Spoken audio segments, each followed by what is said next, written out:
जरा सोचो, एक टाइम था जब हम लोगों से पूछते थे भैया चिल्लर है क्या, तब हम 10 रुपए के चेंज के लिए भी लड़ते थे। और आज चीजें इतनी ज्यादा अपग्रेड हो गई हैं कि हम लोगों से पूछते हैं भैया QR कोड दिखाना जरा।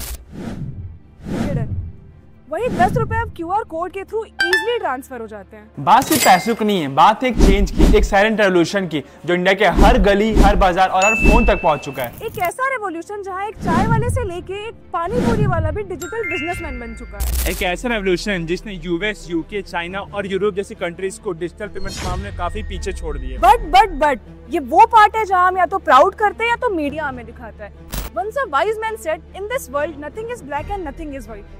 Everything is grey. तो क्या है इसका ग्रे साइड? तो क्या ये कहानी यहीं पे खत्म होती है या फिर असली कहानी वहाँ पे शुरू होती है जहाँ से मीडिया के कैमरे बंद होते हैं?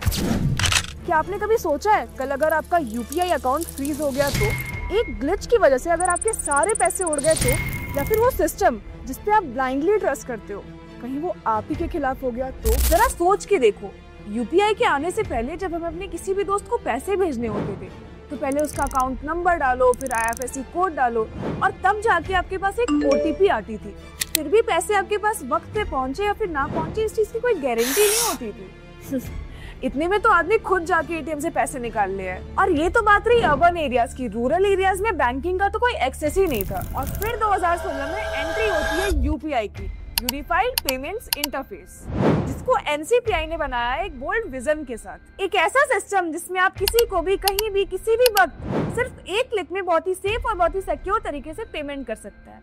No IFSC code, no account number, no delays, बस एक UPI ID या फिर QR code and just one click, simple, fast and secure. लेकिन हर रेवोल्यूशन को चाहिए होता है एक ऐसा मोमेंट जो उसको एक गेम चेंजिंग किक स्टार्ट दे सके। फिर आया वो मोमेंट जिसमें नोटबंदी के बाद पूरा देश ही हिल गया। 8 नवंबर 2016, डीमोनेटाइजेशन।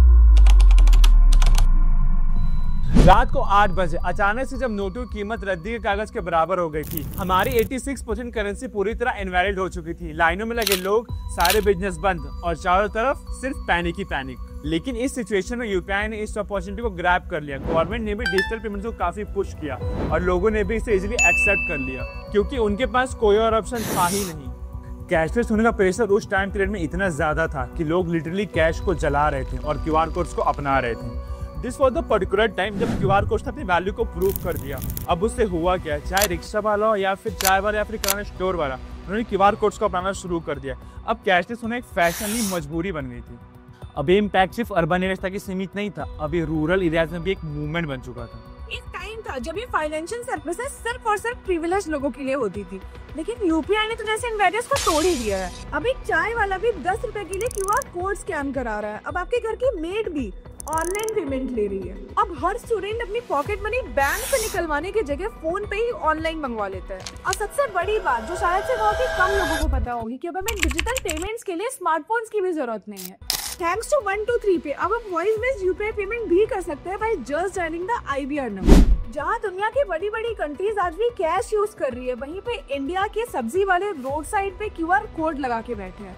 लेकिन बात सिर्फ इंडिया की नहीं है, बात है इसके ग्लोबल इम्पैक्ट की।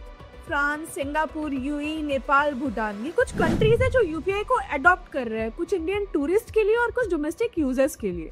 जहाँ UK, US जैसी कंट्री आज भी कार्ड पेमेंट्स पे टिकी हुई है, वहीं इंडिया ने अपना real time digital payment system बना लिया है। जहाँ US में $5 की कॉफी के लिए 5 मिनट्स लगते हैं, वहीं इंडिया में 5 रुपए के समोसे के लिए सिर्फ और सिर्फ 5 सेकेंड्स लगते हैं।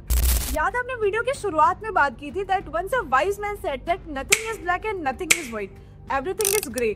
Let's talk about the grey part. Imagine करिए अपने दोस्त को पैसे भेजने की कोशिश कर रहे हैं और सडनली ट्रांजैक्शन फेल हो जाता है। UPI तो बस एक शुरुआत है, असली गेम तो अब स्टार्ट हो रहा है जहां UPI सिस्टम से डेटा निकलेगा और कॉमर्स और क्रेडिट दोनों का कंट्रोल एक इन्विजिबल नेटवर्क के पास चला जाएगा। ONDC यानी open network for digital commerce एक ऐसी डिजिटल दुकान है जहां पर Amazon, फ्लिपकार्ट और लोकल किराना स्टोर सभी एक बराबर प्लेटफॉर्म पे हैं, यानी किसी से भी कोई डायरेक्टली बाय कर सकता है किसी भी ऐप के थ्रू। सुनने में सही लग रहा है ना, पर सच ये है कि ONDC is not just about empowerment, it's about control. Sellers को अपना डेटा और कैटलॉग पब्लिकली लिस्ट करना पड़ेगा, बिग प्लेयर्स को अपनी मोनोपोली छोड़नी पड़ेगी और सबसे बड़ा रिस्क ये है कि कंज्यूमर्स का ट्रस्ट जीतना।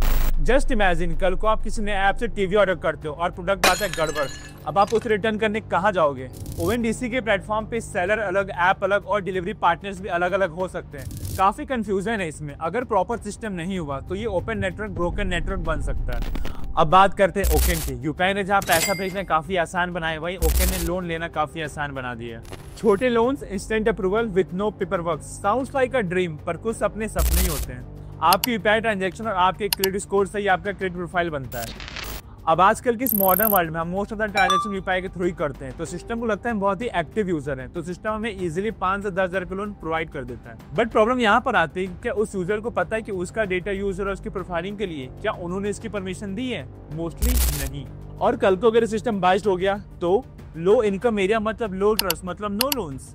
सबसे खतरनाक चीज इजी लोन मतलब इजी ट्रैप्स। जब आपको इंस्टेंट लोन मिल जाता है बिना कुछ सोचे समझे, तो उसका ईएमआई भरने का प्रेशर भी काफी ज्यादा हो जाता है। चाइना के इंस्टेंट लोन ऐप्स की कहानी तो आपको याद ही होंगी, बस ये ओकेन उन्हीं कहानियों का एक इंडियन लीगल वर्जन हो सकता है। यूपीआई अब सिर्फ पेमेंट तक ही नहीं, क्रेडिट, टैक्स, इंश्योरेंस, इन्वेस्टमेंट, इन सारे सेक्टर्स में भी आ चुका है। ऐसा सोच के चलो कि कल को आपकी यूपीआई आईडी आपका बिजनेस स्कोर भी बन सकती है, जो कि आपका डिजिटल रेज्यूमे भी बन सकता है। एक्साइटिंग है ना, लेकिन स्कैरी भी है, क्योंकि जितनी चीजें डिजिटल होंगी उतनी ही बढ़ेंगी उन पे डिपेंडेंसी, सिक्योरिटी थ्रेट्स और कंट्रोल। अगर कल को यूपीआई बंद हो गया तो क्या लगता है आपको, कोई दूसरा रास्ता है आपके पास? क्योंकि हर ट्रांजैक्शन एक डेटा पॉइंट है, और जहाँ डेटा होगा वहाँ प्राइवेसी और सिक्योरिटी थ्रेट्स भी होंगे। आने वाले टाइम में डेटा की सबसे बड़ी लड़ाई होने वाली है, और अगर आपकी प्राइवेसी, सिक्योरिटी और कंट्रोल पे ही आपका कंट्रोल ना रहा तो चिल गाइस, फिलहाल तो इंडिया ने यूपीआई के थ्रू डिजिटल पेमेंट्स का गेम जीत ही रखा है। तो याद रखना, नेक्स्ट टाइम से अगर आप 5 रुपए के समोसे या 10 रुपए की चाय के लिए यूपीआई के थ्रू पेमेंट कर रहे हो, तो you are also a part of a revolution. तो अगर फ्यूचर की इतनी बातें हो ही गई हैं और आपने अगर यूपीआई का भी फ्यूचर जान ही लिया है, तो क्यों ना आप एआई का भी फ्यूचर जान लो। मैंने एआई से रिलेटेड एक डिटेल्ड एनालिसिस वीडियो बनाई है, यहाँ क्लिक करो और देखो मेरा लेटेस्ट एआई वीडियो। अभी के लिए बस इतना ही। Follow us for more such content. तब तक के लिए बाय बाय।